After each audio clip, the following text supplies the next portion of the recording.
नमस्कार, fast India news में आपका स्वागत है। मैं नेहा श्रीवास्तव। नजर डालते हैं इस वक्त की खबरों पर। उत्तर प्रदेश के मुख्यमंत्री योगी आदित्यनाथ आज अयोध्या के दौरे पर हैं। सीएम योगी वहां परमहंस रामचंद्र दास की श्रद्धांजलि सभा में हिस्सा लेंगे। बता दें कि उत्तर प्रदेश के सीएम योगी आदित्यनाथ मुख्यमंत्री बनने के बाद सीएम योगी दूसरी बार अयोध्या दौरे पर जा रहे हैं। योगी सबसे पहले फैजाबाद हवाई पट्टी पर जाएंगे और वहां से अयोध्या के लिए रवाना होंगे। इसके बाद दोपहर सरयू नदी के किनारे चौधरी चरण सिंह घाट पर बनी परमहंस रामचंद्र दास की समाधि पर पहुंचकर उन्हें श्रद्धांजलि भी देंगे और दिगंबर अखाड़े में आयोजित हुए श्रद्धांजलि सभा में शामिल भी होंगे। श्रद्धांजलि सभा को संबोधित करेंगे और दोपहर वो फैजाबाद हवाई पट्टी से लखनऊ के लिए रवाना हो जाएंगे।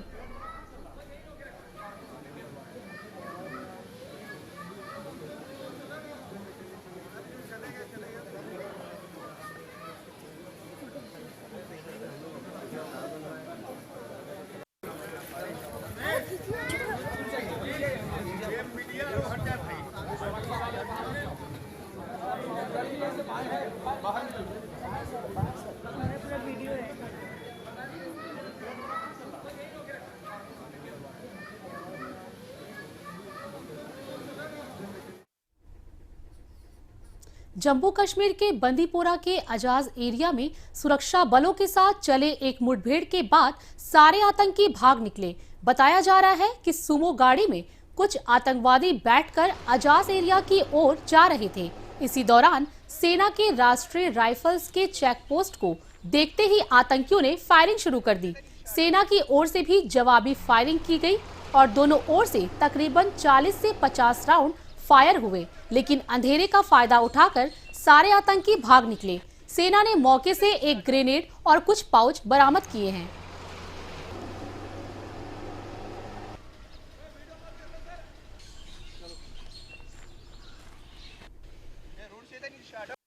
आपका नाम क्या है? अजस।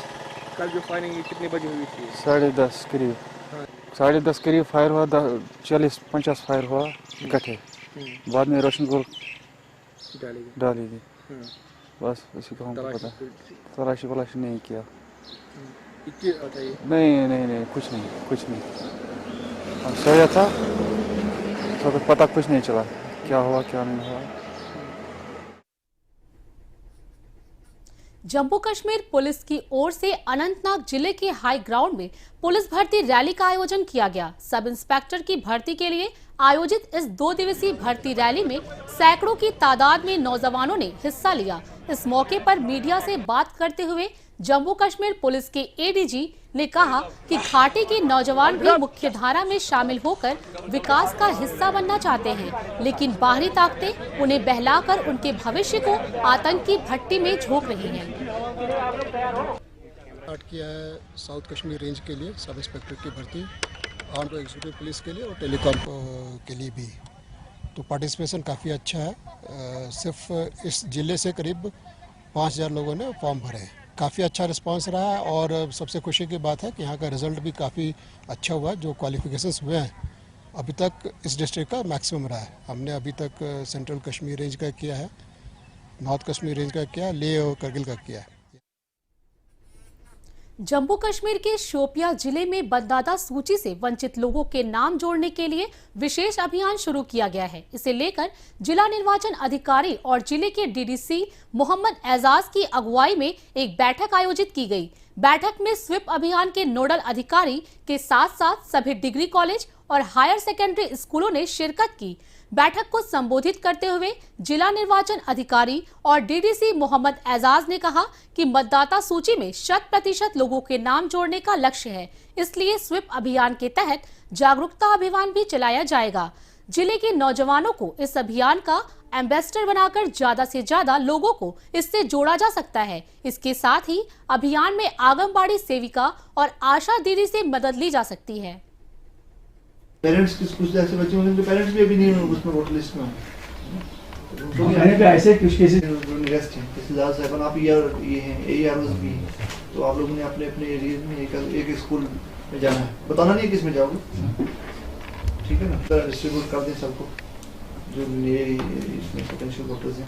ये सब और कोई इशू तो नहीं। इसमें एजुकेशन डिपार्टमेंट को और क्लोज लाने की कोशिश कर रहे हैं, और इसमें इनको ये लगता है कि जो वोटर्स, जो यंग जो यूथ का इसलिए ये है कि स्कूल में अगर उसकी चर्निंग हो जाए, और इलेक्शन कमीशन ऑफ इंडिया के जो इलेक्शन का जो प्रोसेस है, ये इलेक्शनरिंग प्रोसेस है, इसके बारे में उनको स्कूल से पता चल जाए तो it is easy for the students to switch over that system. अब पहले टाइम में काफ़ी साल पहले तो कोई पार्टिसिपेट करता नहीं था इसमें वोट देने के लिए, मतलब people just used to think it's a wastage of time. लेकिन आज की डेट में एक लोगों के अंदर वो है, they think that they have to decide, और ये नोटा का ऑप्शन आ गया, उसके बाद जो लोग कुछ भी नहीं चाहते उनके लिए भी ऑप्शन है नोटा करेंगे इलेक्शन के प्रोसेस में। लेकिन इसमें है कि रिफॉर्म्स जो है वो भी, जो चेंज है वो ट्रिगर इधर से होती है, सिस्टम से होती है। लोगों ने, वोटर्स ने ये चीज़ सिखाई है, कभी इलेक्शन में टॉप डाउन भी है, बॉटम अप भी है। जम्मू कश्मीर के शोपिया जिले के डीडीसी मोहम्मद एजाज ने उत्तरी क्षेत्र सशक्तिकरण योजना यानी NRSS स्कीम के तहत चल रहे पावर ग्रिड कार्य के कई साइट का दौरा किया। इस स्कीम के तहत पंजाब से कश्मीर को बिजली सप्लाई करने की योजना है, जिसके बाद सर्दियों में भी घाटी में 24 घंटे पावर उपलब्ध रह सकेंगे। डीडीसी ने बताया कि मौजूदा ट्रांसमिशन कॉरिडोर पीर पंजाल इलाके से गुजरी है, जो लैंडस्लाइड एरिया है। सर्दियों और बारिश के दिनों में लैंडस्लाइड होने से पूरी घाटी ही थम जाती है। सबसे ज्यादा असर घाटी के कारोबार पर पड़ता है। डीडीसी ने यह भी कहा कि नेशनल ग्रिड से जुड़ जाने के बाद कश्मीर में विकास की गति तीव्र हो जाएगी। ये देश के नेशनल इंस्टीट्यूट से जुड़ी हुई बड़ी योजना है। दौरे के दौरान डीडीसी ने विभाग के संबोधित अधिकारियों को कई दिशा निर्देश भी दिए। ये हमारी ट्रांसमिशन लाइन है, इसके टावर्स हैं जो NRSS है, तो उस सिलसिले में ये है कि कई सारे इश्यूज, दौरे का मकसद ये था कि एक तो इनकी प्रोग्रेस देखनी थी कि अभी तक इन्होंने कहाँ तक पहुँचे, क्योंकि ये जो प्रोजेक्ट है ये हमारे लिए एक प्रायोरिटी प्रोजेक्ट है और इसकी काफ़ी ज़्यादा नेशनल इंपॉर्टेंस है। इसलिए इस प्रोजेक्ट को हम तेज़ से तेज़ इसका काम जो है वो हम चाहते हैं कि जल्द अज जल्द इसका काम ख़त्म हो जाए। इसके साथ अलावा कुछ इश्यूज़ हैं जो मुख्तलिफ एजेंसीज़ के बीच में हैं, कोऑर्डिनेशन इश्यूज़ हैं जैसे क्या है, और जो मुख्तलिफ एजेंसीज़ के बीच में कुछ इश्यूज जो अभी तक स्टक अप थे, जो पेंडिंग है, उन इश्यूज़ को रिजॉल्व करने के लिए जो जॉइंट विजिट हुआ है, जॉइंट इंस्पेक्शन टीम उसके लिए उस सिलसिले में बना दी गई थी, तो वो इश्यूज़ जो हैं वो रिजॉल्व कर दिए गए हैं। इसके अलावा जो ये प्रोजेक्ट है इसको जल्द अज जल्द हम मुंबई के घाटकोपर इलाके में मंगलवार सुबह एक 4 मंजिला बिल्डिंग गिरने से 12 लोगों की मौत हो गई, जबकि दर्जनों लोगों के घायल होने की खबर है। मलबे में अब भी कई लोगों के फंसे होने की आशंका है। मौके पर राहत और बचाव का काम जारी है। बचाव दल ने 9 लोगों को सुरक्षित बाहर निकाल लिया है। बताया जा रहा है कि बिल्डिंग काफी जर्जर हालत में थी। लगातार बारिश होने के कारण सुबह 11 बजे के आसपास भरभरा कर गिर गई। घटना के तत्काल बाद स्थानीय लोगों ने अपने स्तर पर बचाव कार्य शुरू किया। थोड़ी देर बाद बीएमसी के डिजास्टर मैनेजमेंट की टीम भी मौके पर पहुंची और लोगों को मलबे से निकालकर अस्पताल पहुंचाया गया।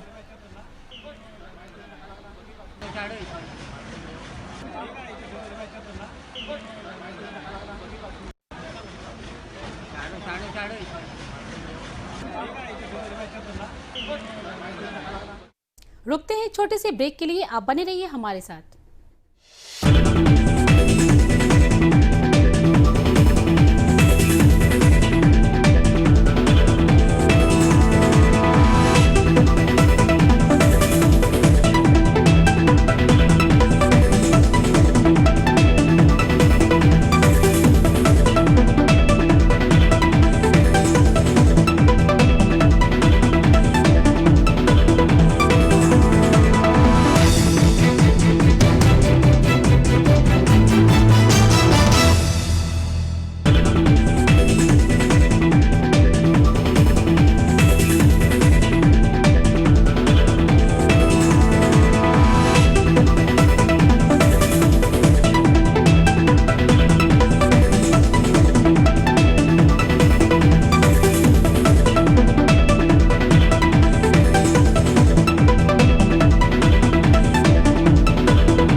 ब्रेक के बाद आपका स्वागत है।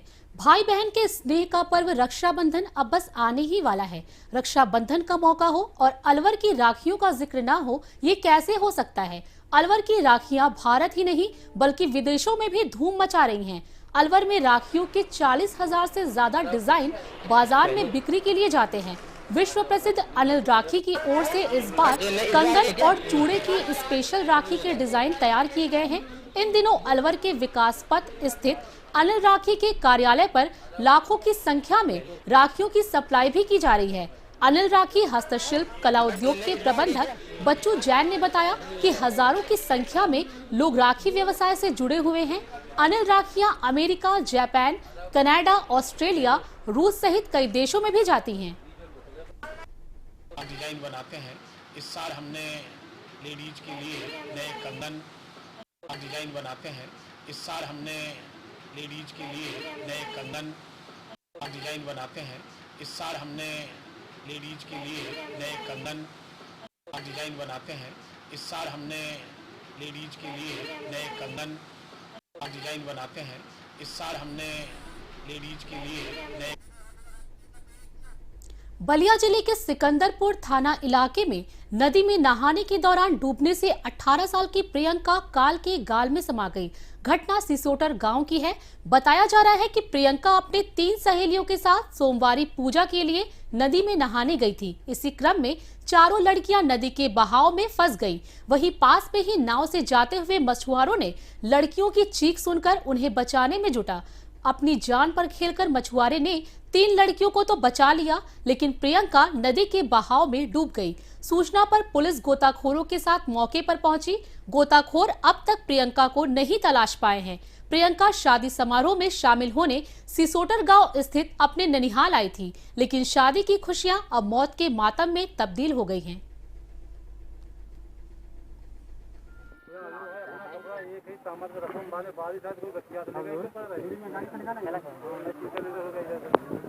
एक जगह रख दो, हाँ तो गाड़ी में रख लेंगे।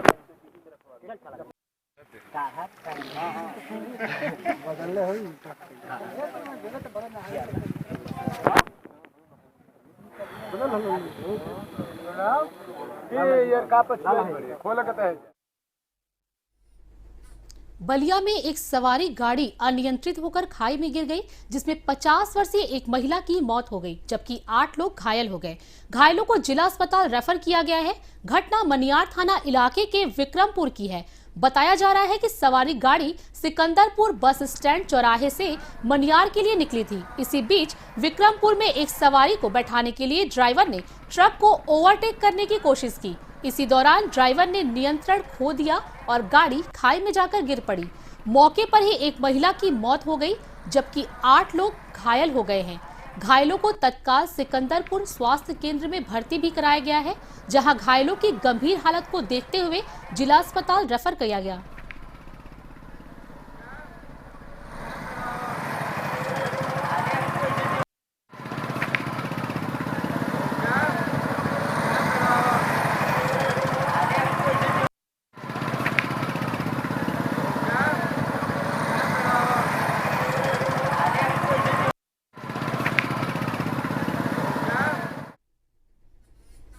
कोरिया जिले में 3 भालुओं ने राहुल नाम के बच्चे पर एक साथ हमला बोल दिया, जिसमें राहुल गंभीर रूप से घायल हो गया। राहुल ने बड़ी चालाकी से कुछ देर के लिए अपनी सांसें रोक ली, जिसके बाद भालू उसे मृत समझकर झाड़ियों की ओर चले गए। घटना मनेंद्रगढ़ जनपद के चनवारी डांड गांव की है। बताया जा रहा है कि राहुल चनवारी डांड स्थित काली मंदिर में आयोजित भंडारा कार्यक्रम में शामिल होकर घर लौट रहा था। तभी झाड़ियों में छिपे 3 भालुओं ने उस पर अचानक हमला बोल दिया। राहुल का इलाज मनेंद्रगढ़ के स्वास्थ्य केंद्र में चल रहा है।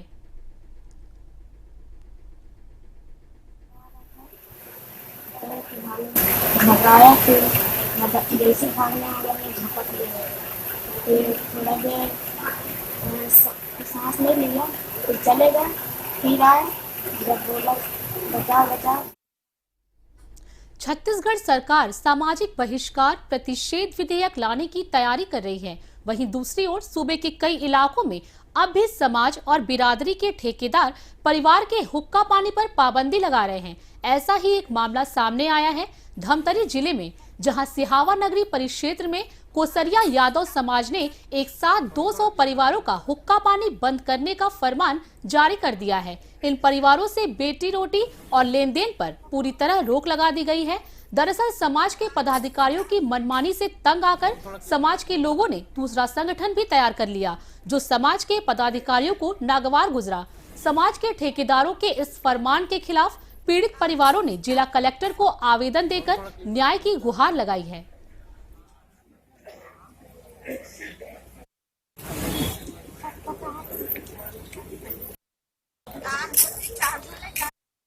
थोड़ा क्लिप बना, बहुत ज्यादा टाइम लगा।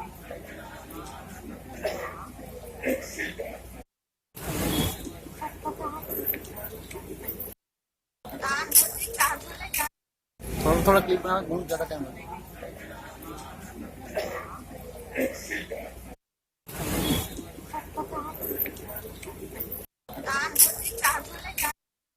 थोड़ा क्लिप बना, बहुत ज्यादा टाइम लगा। छत्तीसगढ़ के धमतरी जिले के भैंसा साकरा थाने में अंधविश्वास से जुड़ी एक शिकायत दर्ज कराई गई है। दरअसल हरेली पर्व के दौरान एक परिवार के घर के बाहर किसी ने काली हांडी में लाल और सफेद कपड़ों में नींबू, लाल गुलाल और चावल बांधकर रख दिया था, जिसे पूरा परिवार भयभीत हो गया। डरे सहमे परिवार ने पहले ग्राम समिति को इसकी जानकारी दी, लेकिन ग्राम समिति ने उस परिवार का निजी मामला बताकर पल्ला झाड़ लिया, जिसके बाद वो परिवार थाने पहुंचा है। मॉर्निंग में जब सोकर उठे, दरवाजा खोले तब ये वहीं पे रखा हुआ था। फिर उसके बाद थोड़ा अचरज में पड़ गया, क्या चीज़ है करके। फिर गांव से 2-4 मुखिया लोग को पूछा है क्या चीज़ है करके, उन्हीं लोग को पूछा है। और फिर गांव में जो समिति है उससे भी बात किए। फिर वो बोले कि जिसके घर के दरवाजे के पास है वही जाने, हम लोग कुछ नहीं कर सकते करके। जिसके बारे में क्या है, ये त्यौहार वगैरह है ना, तो क्या चीज़ है हम लोग को पता नहीं है। ये तांत्रिक के द्वारा होता है ऐसा मानना है। क्या खुमरी बोलते हैं, है ना, नींबू, कटा हुआ नींबू है, मिट्टी का बर्तन है और झंडा है, गुलाल है। इसकी वजह से पूरे घर वाले परेशान हैं, है ना। इसकी वजह से पूरा परेशानी का सामना करना पड़ रहा है, घर वाले पूरे परेशान। रुकते हैं एक छोटे से ब्रेक के लिए, आप बने रहिए हमारे साथ।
ब्रेक के बाद खबरों में आपका स्वागत है। वाराणसी को क्योटो बनाने की बात खुद प्रधानमंत्री नरेंद्र मोदी कर चुके हैं, लेकिन जमीन पर जो स्थिति है उसे देखकर ये सिर्फ जुमला ही लगता है।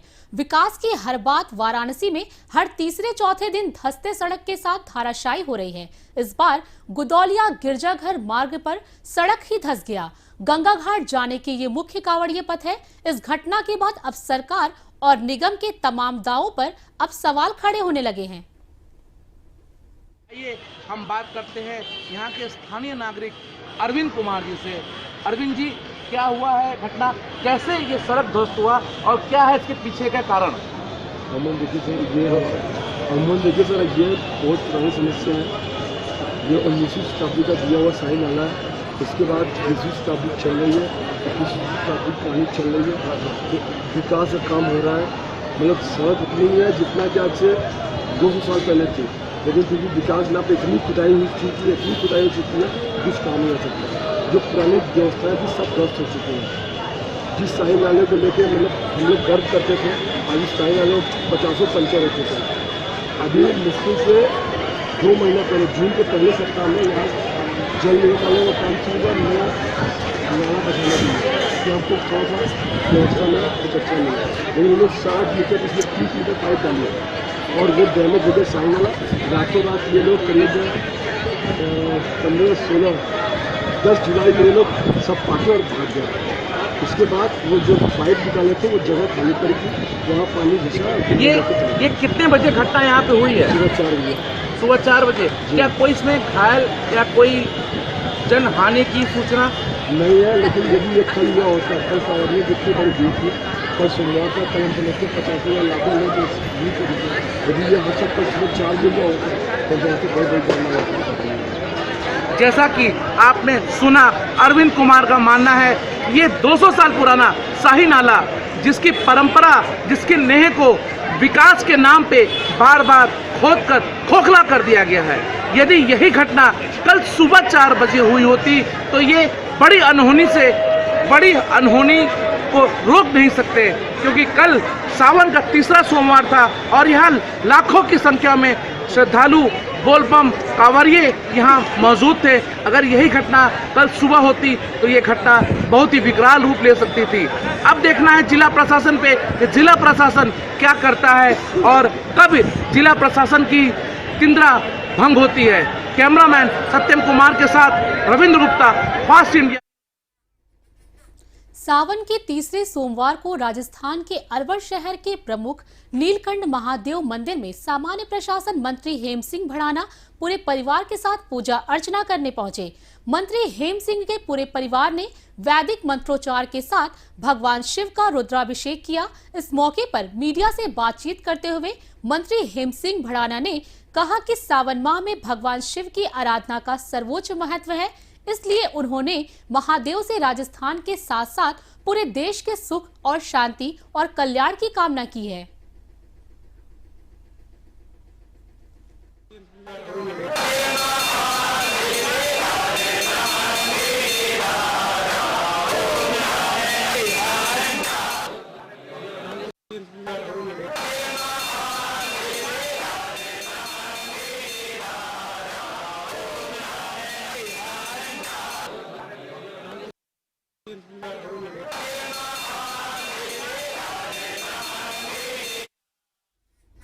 राजस्थान सरकार की ओर से चलाए जा रहे मुख्यमंत्री शहर जन कल्याण योजना शिविर औपचारिकता की भेंट चढ़ गई है। अलवर जिले में नगर विकास न्यास की ओर से इन शिविरों में रियायती दरों पर पट्टा देने के नाम पर फाइलें तो जमा की जा रही हैं, लेकिन लोगों को पट्टा नहीं मिल पा रहा है। इसी दौरान नगर विकास न्यास के इस शिविर में पहुंचे लोगों ने अधिकारियों और कर्मचारियों पर अनदेखी का आरोप लगाया। आवेदकों का आरोप है कि शिविर को लेकर अधिकारी इतने संवेदनहीन हैं कि कई लोगों के फाइल गायब तक हो गए हैं। भैया मैंने आपसे भैया से मेरे पैसा जमा है के बाद मेरी आवाज नहीं ऐसी है भाई साहब।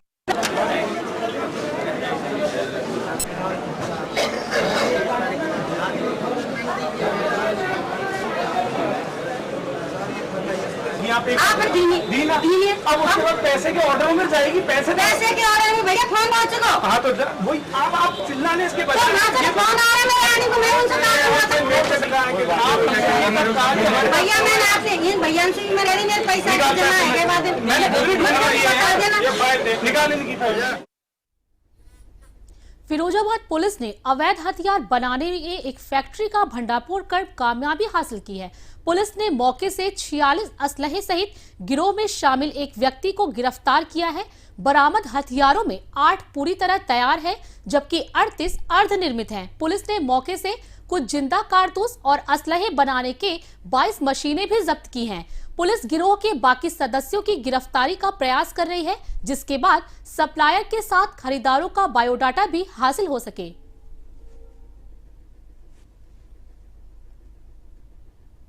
अभी असलहा बनाने की एक अवैध फैक्ट्री का खुलासा किया गया है। बहुत बड़ी फैक्ट्री है ये, एक तरह से पिछले सालों की सबसे बड़ी बरामदगी में शुमार है। इसमें कुल 46 असलहे बरामद किए गए हैं, जिसमें 8 पूर्ण रूप से निर्मित असलहे हैं, 38 असलहे आंशिक निर्मित हैं, जिसमें किसी में ट्रिगर नहीं है, किसी में बोल्ट नहीं है। तो टोटल 46 असलहे हमारी पुलिस टीम हमने बरामद किए हैं। इसके अलावा हमारे पास 1 अदद पंखा भट्ठी है, 1 अदद ड्रिल मशीन है, 1 अदद बेंच वाइज, 1 अदद फाइल। इसके अलावा 34 अदद बैरल मिले हैं जिससे अभी असलहे बनाए जाने थे। 10 अदद बोल्ट मिले हैं। 43 यानी कि 43 अदद ट्रिगर बरामद हुए हैं। डीजी जोन महोदय आगरा को पत्राचार कर रहा हूँ जिससे इन्हें भारी से भारी धनराशि से पुरस्कृत किया जाए। ये बहुत बड़ा प्रशंसनीय सराहनीय कार्य है पुलिस का, और ये असलहे आने वाले निकाय चुनाव में दहशत फैलाने के लिए बनाए जा रहे थे, जिसका पुलिस ने भंडाफोड़ कर दिया है। और हमें उम्मीद है कि जो क्लू मिले हैं उससे निकट भविष्य में और अधिक असलहे के तस्कर और फैक्ट्रियों का खुलासा हमारी पुलिस टीम के द्वारा निश्चित रूप से किया जाए। सर जी, फैक्ट्री कितने दिनों से संचालित हो रही है? ये जो इसने बताया कि तकरीबन 2 साल बताया कि जगह बदल करके ये फैक्ट्रियां संचालित कर रहा था। अभी जो पकड़ हुई है वो इसके जब घर पे छापेमारी की गई कल देर रात, तो ये अपने घर के तहखाने में, घर के फर्श के नीचे तहखाना बनाया था जहाँ पे ये निर्माण कार्य कर रहा था। और इसने बताया कि कानपुर से ये बैरल्स खरीद के लाता है, जो शेड्यूल 20 या शेड्यूल 40 की पाइप्स होती हैं उसको खरीद के ला रहा था। और मुखबिर की सूचना के आधार पे हम लोगों ने जम्मू कश्मीर के अनंतनाग जिले के मातृत्व और बाल अस्पताल में आधारभूत संरचनाओं का घोर अभाव है, जिसके कारण अस्पताल आने वाले जिले के दूर दराज के मरीजों को कई तरह की परेशानियों का सामना करना पड़ता है। लोगों की माने तो अस्पताल में आधुनिक मशीन उपलब्ध नहीं है, जबकि आबादी के नजरिए से अनंतनाग जम्मू कश्मीर का तीसरा सबसे बड़ा जिला है।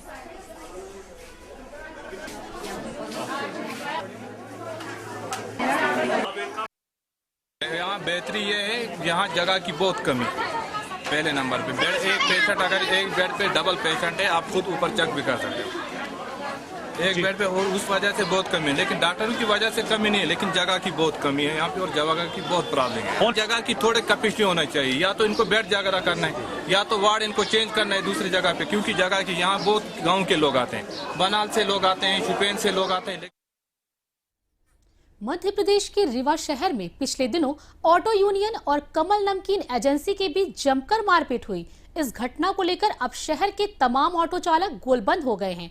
नाराज ऑटो चालकों ने अनंतपुर थाना के सामने चक्का जाम कर घटना पर ऐतराज जताया है। अनंतपुर थाना प्रभारी शिव पूजन मिश्रा के समझाने के बाद ऑटो चालक सड़क से हटे। ऑटो चालकों का कहना है कि कमल नमकीन के कर्मी आए दिन ऑटो चालकों के साथ मारपीट करते हैं।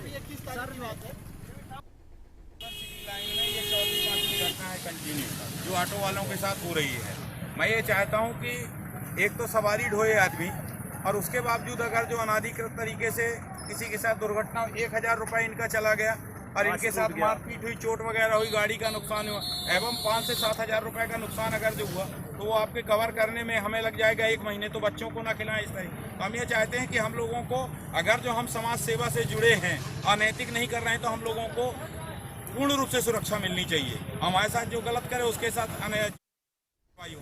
अभी के लिए बस इतना ही। खबरों का सिलसिला लगातार जारी रहेगा। आप देखते रहिए फास्ट इंडिया न्यूज़। नमस्कार।